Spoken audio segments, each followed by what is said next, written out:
Vote. Nevada's powerful culinary union is building what it calls a wall of taco trucks outside of Trump International Hotel. That's about 3 miles from the debate stage. So the union says it wants to remind Trump that immigrant workers will be watching the debate and voting next month. The protests stem from controversial comments made by a member of the group Latinos for Trump to my colleague Joy Reid last month. My culture is a very dominant culture, and it's imposing and it's causing problems. If you don't do something about it, you're going to have taco trucks every corner.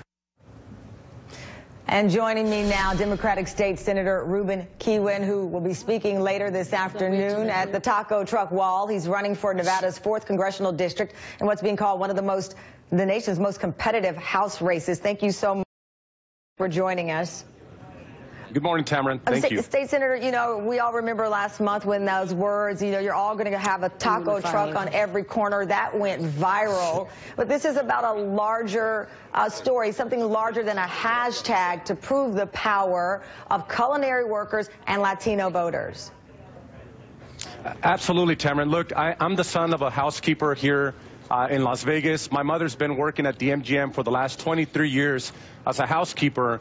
And so, you know, when you talk about union families, you're talking about my family. When Donald Trump is talking about rapists and criminals, you're talking about people like my mom, who has been working here tirelessly trying to provide for her family. You know, it's interesting that Donald Trump is talking about rapists and criminals when he's the one guilty of sexual assault. And so today we're going to send him a very strong message that the Latino vote is coming out to get him. Well, you know, it's interesting. Trump on October 8th tweeted out, just leaving Las Vegas, unbelievable crowd, many Hispanics who love me and I love them.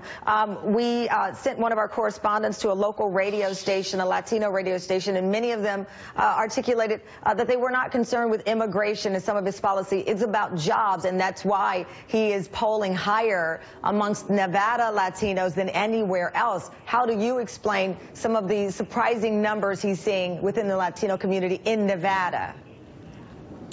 Look, I think what we're seeing here is we're seeing a very similar effect that Sharon Engel had in 2010 during her election versus Senator Harry Reid, where the polls had it all wrong. You know, people were anticipating the Latinos were only going to turn out about 16%. 20% of the electorate comprised was Latino. They helped Senator Reid get reelected in 2010. It was a historic election here in Nevada for Latinos. And I'll tell you what I'm hearing on the ground every single day campaigning all throughout the district is that Latinos are going to turn out in historic numbers. They are mad. They're disappointed. And they're coming out to get Donald Trump, and we're very excited that Nevada is in the epicenter of the political world today because we are going to send a strong message to people like Donald Trump, Crescent Hardy, my opponent, that anti-immigrant, anti-Latino rhetoric doesn't work here in America in 2016. You mentioned America's your opponent, Crescent Hardy.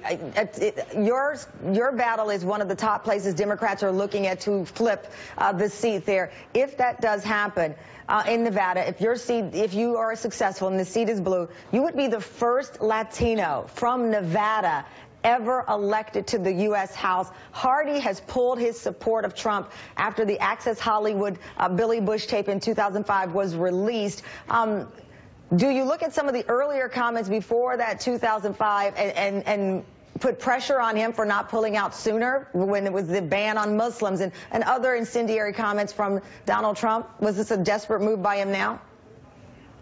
Yeah, I mean, look, it's a little too late, right?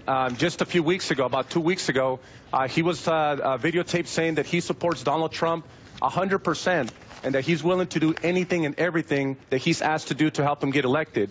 Again, if all those comments that he made against women in the past, against immigrants, against Muslims, against African Americans, didn't do it, you know, it's disappointing that he waited till these videotapes from 2005 emerged. Yeah. But again, you know, Donald Trump and Crescent Hardy are in serious trouble in Nevada. You know, the Latino vote here is very energized. They're going to come out in historic numbers. They're going to help me get elected. They're going to help Catherine Cortez become the first Latina in the U.S. Senate and help Hillary Clinton win Nevada. All right. Thank you so much for your time. We greatly appreciate it. Thank you.